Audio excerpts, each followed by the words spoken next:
Hello guys, this is boy Muhammad from how to PC.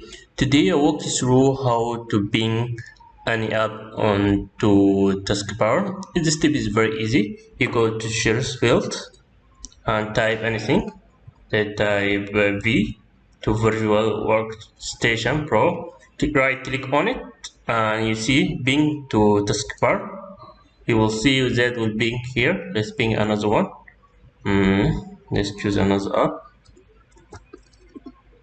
Let's the Microsoft Store. Let's pin to taskbar. You see we added here to taskbar.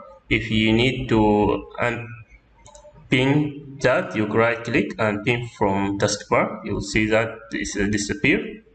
This video for today I hope helpful for you, and don't forget to subscribe my channel to see new stuff, and see you next time guys. Bye bye.